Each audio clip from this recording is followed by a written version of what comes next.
Hello students, मैं doctor Sunil Chaudhary. आज का लेक्चर का जो हमारा टॉपिक है वह है जीवाणु। इसमें हम बात करेंगे आर्की बैक्टीरिया के बारे में, ग्राम अभिरंजन तकनीक के बारे में, ग्राम पॉजिटिव और ग्राम नेगेटिव जीवाणुओं के बारे में तथा जीवाणुओं में पोषण के बारे में। सबसे पहले बात करते हैं आर्की बैक्टीरिया के बारे में। आर्की बैक्टीरिया जो हैं वह प्राचीनतम जीवाणुओं का एक समूह है। इन्हें ओल्डेस्ट लिविंग फॉसिल यानी प्राचीनतम जीवित जीवाश्म भी कहा जाता है, क्योंकि इनकी उत्पत्ति पृथ्वी पर प्राचीनतम है तथा यह आज भी अपने प्राचीन लक्षणों के साथ पृथ्वी पर उपस्थित हैं। जो आर्की बैक्टीरिया शब्द है यह सर्वप्रथम दिया गया था वूज नामक वैज्ञानिक द्वारा सन 1994 में। वर्तमान जो वर्गीकरण है आर्की बैक्टीरिया का वह इसे दो वर्गों में विभाजित करता है, एक प्रिन आर्कियोटा, दूसरा यूरे आर्कियोटा। सभी आर्की बैक्टीरिया अविकल्पी अवायुवीय प्रकृति के होते हैं। यू बैक्टीरिया के समान ही इनमें झिल्ली युक्त कोशिकांगों का अभाव होता है तथा सेल वॉल या कोशिका भित्ति उपस्थित रहती है। बात करते हैं कोशिकीय संरचना के बारे में। तो इनकी जो संरचना है वह समानता रखती है ग्राम नेगेटिव बैक्टीरिया से या ग्राम ऋणात्मक जीवाणुओं से। इनके बारे में हम आगे इसी लेक्चर में बात करेंगे। बात करते हैं कोशिका झिल्ली के बारे में। आर्की बैक्टीरिया की कोशिका झिल्ली के जो लिपिड्स होते हैं इनमें ईथर बंध पाया जाता है, जबकि यू बैक्टीरिया तथा यूकैरियोट्स के अंदर जो लिपिड्स होते हैं उनमें एस्टर बंध पाया जाता है। लिपिड्स हैं यह पॉलीहाइड्रोक्सी अल्कोहल तथा फैटी एसिड से निर्मित होते हैं तथा इन फैटी एसिड व पॉलीहाइड्रोक्सी अल्कोहल के मध्य यूकैरियोट्स व यू बैक्टीरिया में एस्टर लिंक पाया जाता है, जबकि आर्की बैक्टीरिया में पॉलीहाइड्रोक्सी अल्कोहल व फैटी एसिड के मध्य जो बंध होता है लिपिड्स में यह ईथर बंध होता है। यह ईथर बंध रासायनिक रूप से एस्टर बंधों की तुलना में अधिक प्रतिरोधी क्षमता रखता है।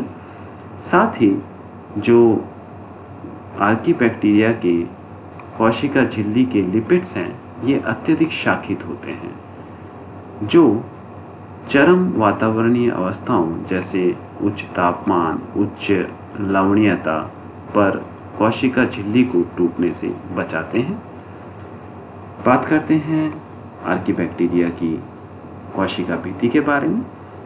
जो कोशिका भित्ति है यू बैक्टीरिया के अंदर वह बनी हुई थी पेप्टिडोग्लाइकन की, जैसा कि हमने पिछले लेक्चर में बात की थी, जबकि जो आर्की बैक्टीरिया की कोशिका भित्ति है वह निर्मित होती है पॉलीसैकेराइड्स व पॉलीपेप्टाइड्स के द्वारा। बात करें आनुवंशिक पदार्थ की, तो आनुवंशिक पदार्थ डबल स्टैंडर्ड सर्कुलर डीएनए अर्थात द्विरज्जुकीय सर्पिलाकार डीएनए होता है, जिसमें केवल एक ही ओरिजिन ऑफ रेप्लिकेशन होता है। ओरिजिन ऑफ रेप्लिकेशन वह स्थान होता है जहां से आनुवंशिक पदार्थ का प्रतिकृतिकरण आरंभ होता है। यूकैरियोट्स के अंदर एक से अधिक ओरिजिन ऑफ रेप्लिकेशन पाए जाते हैं, क्योंकि यूकैरियोटिक आनुवंशिक पदार्थ की साइज प्रोकैरियोट्स की तुलना में अधिक होती है। कुछ आर्की बैक्टीरिया जैसे मीथेनोकोकस, थर्मोकोकस इत्यादि में यूकैरियोटिक कोशिकाओं के समान हिस्टोन प्रोटीन पाया जाता है तथा यह न्यूक्लियोसोम्स का निर्माण भी करते हैं। सामान्यतः प्रोकैरियोट्स के अंदर हिस्टोन का अभाव होता है तथा कुछ पॉलीएमीन्स उपस्थित रहते हैं, जबकि कुछ आर्की बैक्टीरिया में अपवाद स्वरूप यूकैरियोट समान हिस्टोन प्रोटीन उपस्थित रहते हैं। आरएनए पॉलीमरेज की बात करें तो जो आर्की बैक्टीरिया का आरएनए पॉलीमरेज है वह यूकैरियोटिक आरएनए पॉलीमरेज सेकेंड से समानता रखता है। हालांकि यू बैक्टीरिया के समान ही आर्की बैक्टीरिया में केवल एक ही आरएनए पॉलीमरेज पाया जाता है, जबकि यूकैरियोट्स जो सिस्टम है उसके अंतर्गत विभिन्न प्रकार के आरएनए के संश्लेषण के लिए अलग अलग प्रकार के आरएनए पॉलीमरेज पाए जाते हैं। बात करें जनन की, तो आर्की बैक्टीरिया में जनन अलैंगिक प्रकार का होता है। यह सामान्यतः द्विखंडन, बहुखंडन या मुकुलन के द्वारा संपादित होता है। इस चित्र के माध्यम से यू बैक्टीरिया तथा आर्की बैक्टीरिया के मध्य कुछ समानताएं तथा कुछ अंतर देखे जा सकते हैं। बात समानताओं की करें तो दोनों ही प्रोकैरियोटिक कोशिकाएं हैं जिनमें केंद्र का अभाव होता है। झिल्ली युक्त कोशिकांग भी अनुपस्थित रहते हैं, एक कोशिकीय होते हैं और दोनों की उत्पत्ति एक ही पूर्वज से हुई है, कॉमन एंसेस्टर। अगर अंतर की बात करें तो कोशिका भित्ति यू बैक्टीरिया की पेप्टिडोग्लाइकन से निर्मित होती है, जबकि आर्की बैक्टीरिया की पॉलीसैकेराइड्स व पॉलीपेप्टाइड से निर्मित होती है।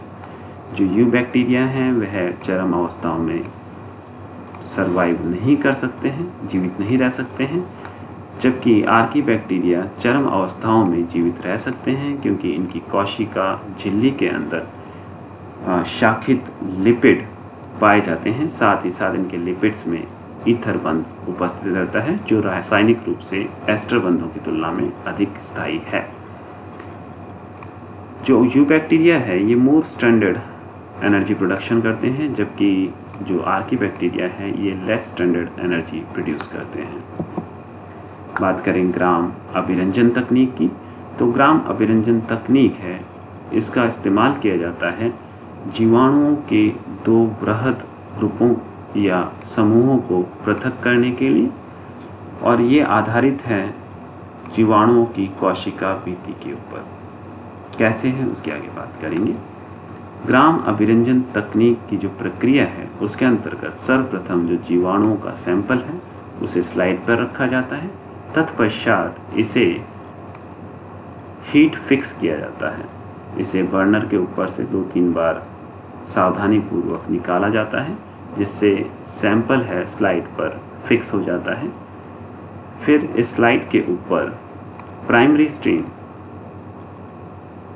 क्रिस्टल वॉयलेट, प्राइमरी अभिरंजक क्रिस्टल वॉयलेट डाला जाता है स्लाइड युक्त सैंपल युक्त स्लाइड के ऊपर और 1 मिनट तक इसे इंक्यूबेट कर दिया जाता है।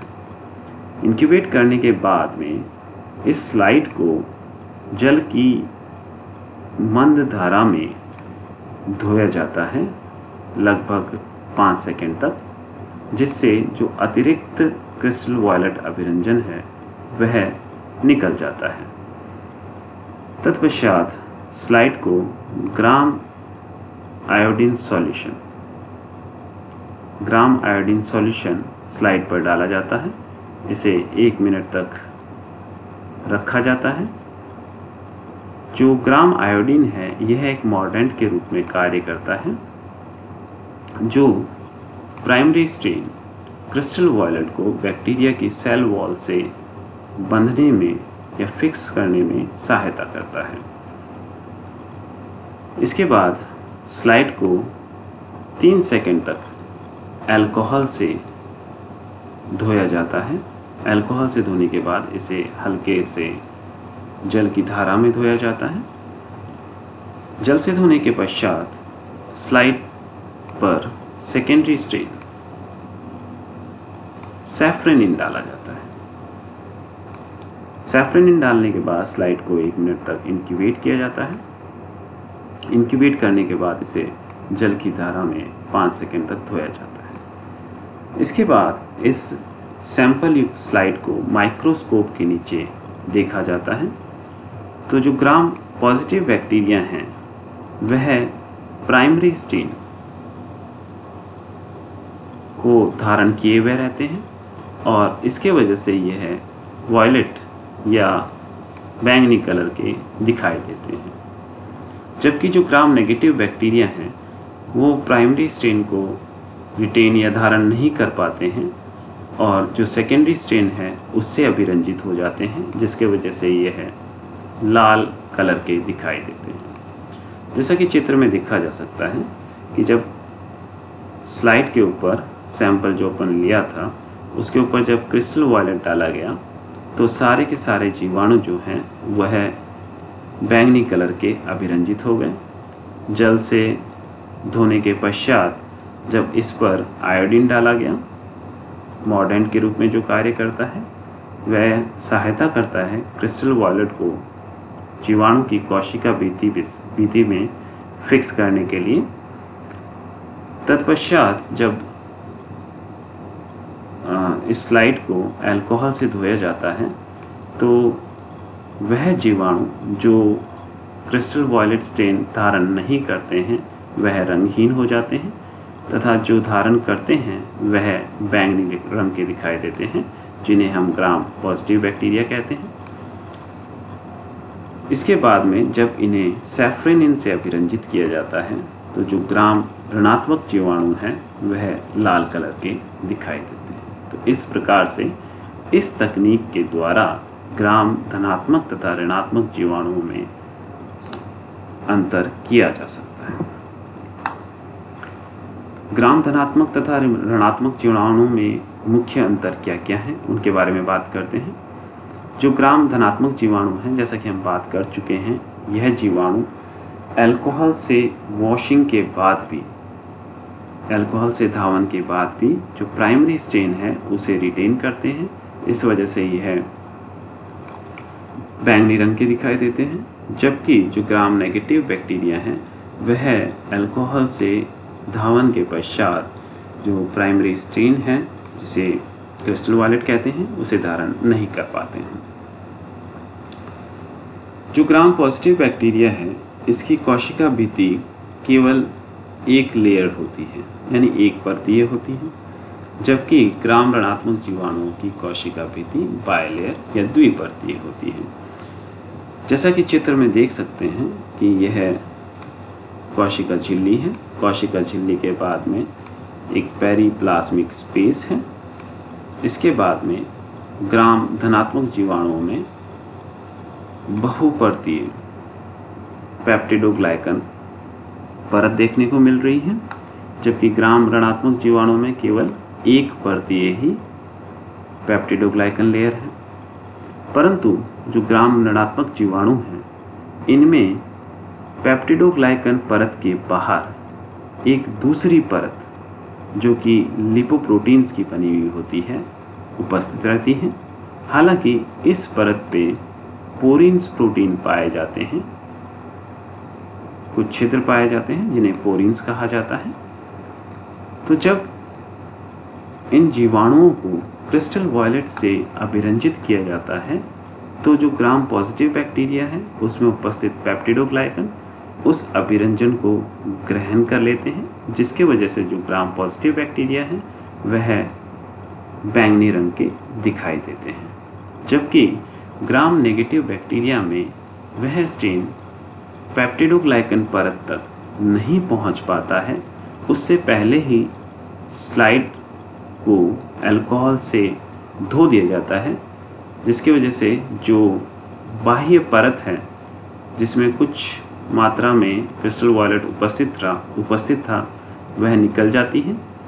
इस वजह से जो जीवाणु है वह रंगहीन दिखाई देता है एवं तत्पश्चात जब हम उसे अभिरंजित करते हैं सैफ्रेनिन के साथ में तो जो परत बची है वह अभिरंजित हो जाती है लाल कलर से, सैफ्रेनिन के कलर से। अगला अंतर ग्राम पॉजिटिव बैक्टीरिया में जो पेप्टिडोग्लाइकन का अमाउंट होता है कोशिका भित्ति में वो 70 से 80% होता है। जैसे हम देख पा रहे हैं 3 से 4 परतीय जो पेप्टिडोग्लाइकन लेयर है वो उपस्थित है, जबकि ग्राम ऋणात्मक जीवाणु में पेप्टिडोग्लाइकन कंटेंट जो होता है वह केवल 10 से 20% ही रहता है। जो मीजोसोम्स हैं बहुत ज़्यादा प्रोमिनेंट होते हैं ग्राम पॉजिटिव बैक्टीरिया में, जबकि ग्राम नेगेटिव बैक्टीरिया में ये लेस प्रोमिनेंट होते हैं। जो ग्राम पॉजिटिव बैक्टीरिया हैं यह एक्सोटॉक्सिन प्रोड्यूस करते हैं, यानी कि यह जो विषैले पदार्थ छोड़ते हैं वो जीव के एंडोक्राइन सिस्टम के अंदर चला जाता है और एंडोक्राइन सिस्टम से वो उस जीव के अलग अलग भागों में पहुंचता है। जबकि जो ग्राम नेगेटिव बैक्टीरिया है वह एंडोटॉक्सिन्स प्रोड्यूस करते हैं।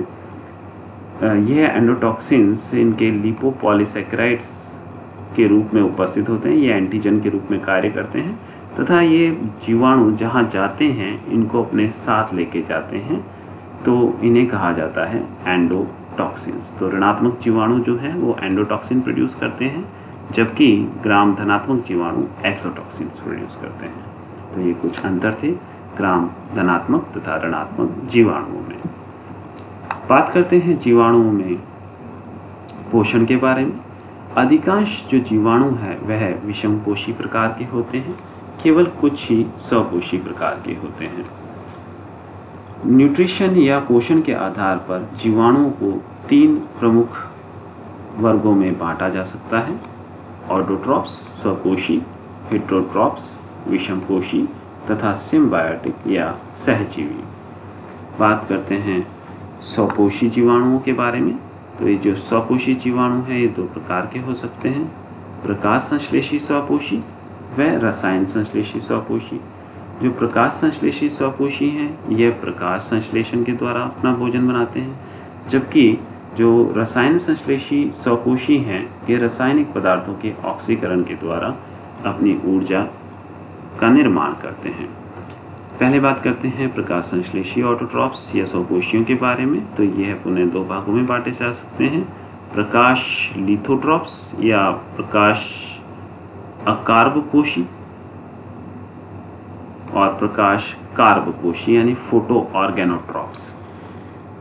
बात करें प्रकाश अकार्बपोषी या फोटोलिथोट्रॉप्स की, तो इनमें जो इलेक्ट्रॉन डोनर होता है वह अकार्बनिक पदार्थ होता है। इलेक्ट्रॉन डोनर्स की बात करें तो इसको समझने के लिए पहले बात करते हैं अपन प्रकाश संश्लेषण के बारे में। जो सामान्य प्रकाश संश्लेषण की अभिक्रिया देखी जाती है, इसके अंतर्गत कार्बन डाइऑक्साइड का अपचयन होता है कार्बोहाइड्रेट्स में तथा जल का ऑक्सीकरण होता है ऑक्सीजन के रूप में। तो सम्मिलित रूप में यह एक रेडॉक्स अभिक्रिया है जिसमें कार्बन डाइऑक्साइड का अपचयन होता है, जल का ऑक्सीकरण होता है। जबकि जो फोटोलिथोट्रॉप्स हैं जिनमें इलेक्ट्रॉन डोनर यानी कि देखिए यह एक रेडॉक्स अभिक्रिया है, इसमें जो जल है ये इलेक्ट्रॉन दाता है तथा कार्बन डाइऑक्साइड है इलेक्ट्रॉन ग्राही है, क्योंकि इसका अपचयन हो रहा है, इसका ऑक्सीकरण हो रहा है। तो यहाँ पे जो इलेक्ट्रॉन डोनर है उच्च पादपों में यह जल है, और जल यदि इलेक्ट्रॉन डोनर के रूप में कार्य करता है तो सह उत्पाद प्रकाश संश्लेषण के सह उत्पाद के रूप में ऑक्सीजन वायुमंडल में रिलीज होती है। परंतु यदि H2S कार्य करे इलेक्ट्रॉन दाता के रूप में तो सह उत्पाद के रूप में क्या निकलेगा? सल्फर निकलेगा। जैसा कि इन प्रकाश अकार्बपोषियों के अंदर देखने को मिलता है, यहाँ जो इलेक्ट्रॉन डोनर होता है वह H2S होता है। उदाहरण ले सकते हैं इसके बैंगनी गंधक जीवाणु तथा हरे गंधक जीवाणु। बैंगनी गंधक जीवाणु जैसे प्रोमेशियम, हरे गंधक जीवाणु जैसे क्लोरोबियम। बात करें प्रकाश कार्ब संश्लेषी या कार्बपोषी स्वपोषियों की, तो यहाँ पे जो इलेक्ट्रॉन डोनर या इलेक्ट्रॉन दाता होता है वह कार्बनिक पदार्थ होता है, जैसे कि आइसोप्रोपाइल अल्कोहल या अमाइनो अम्ल। उदाहरण ले सकते हैं इसका रोडोस्पाइरिलम। बात करें कीमोसिंथेटिक ऑटोट्रॉप्स की, जो अपना भोजन कार्बनिक या अकार्बनिक रासायनिक पदार्थों के ऑक्सीकरण से प्राप्त करते हैं। तो यहाँ पे इनको पुनः 2 भागों में बांटा जा सकता है। इनमें कीमोलिथोट्रॉप्स यानी रसायन अकार्ब संश्लेषी तथा रसायन कार्ब संश्लेषी या कीमो ऑर्गेनोट्रॉप्स। जो कीमोलिथोट्रॉप्स हैं ये अपनी जो ऊर्जा है अकार्बनिक पदार्थों के ऑक्सीकरण से प्राप्त करते हैं, जैसे फेरोबैसिलस Fe+2 को Fe+3 में कन्वर्ट करता है और इससे जो ऊर्जा निकलती है उसे अपने उपापचय में काम लेता है। थायोबैसिलस यह सल्फर को कन्वर्ट करता है H2SO4 में और इससे जो ऊर्जा निकलती है उसे अपने मेटाबॉलिज्म में काम लेता है। बात करें कीमो ऑर्गेनोट्रॉप्स की, तो ये ऊर्जा प्राप्त करते हैं कार्बनिक पदार्थों के ऑक्सीकरण से, जैसे मीथेनोमोनास मीथेन के ऑक्सीकरण से प्राप्त करता है ऊर्जा।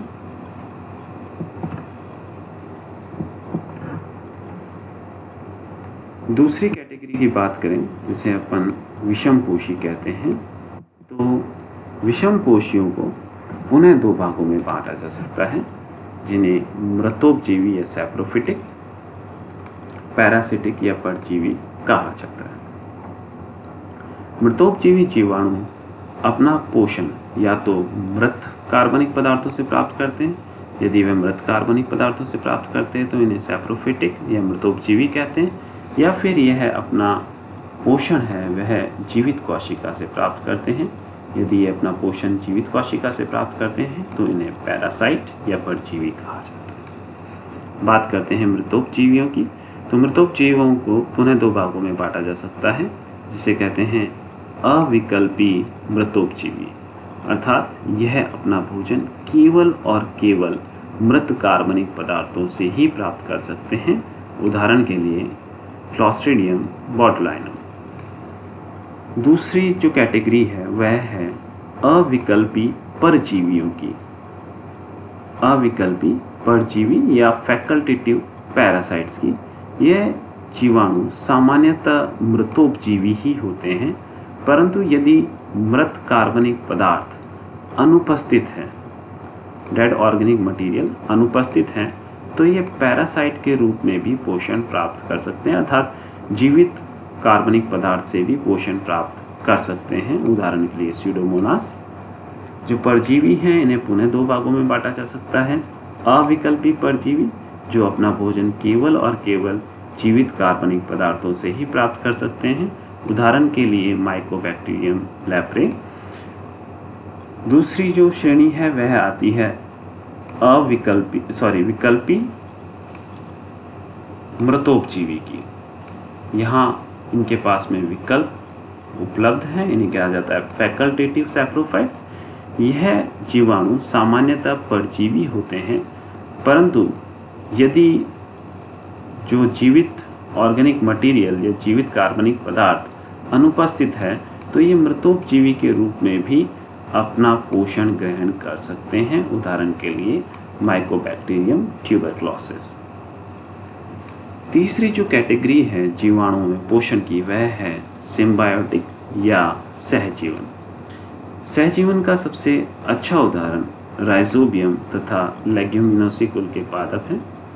यह जीवाणु सामान्यतः वायुमंडलीय नाइट्रोजन को पादपों के द्वारा काम ली जा सकने वाले नाइट्रोजन में परिवर्तित करते हैं।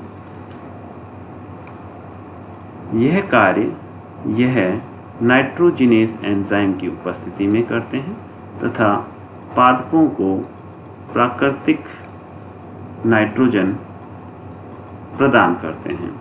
इसी तरीके से फ्रैंकिया जो है वह लेग्यूम कुल के अलावा कुछ अन्य पादपों के साथ में सहजीवन करता है तथा यह भी वायुमंडलीय नाइट्रोजन को प्लांट के द्वारा यूजेबल नाइट्रोजन में कन्वर्ट करता है।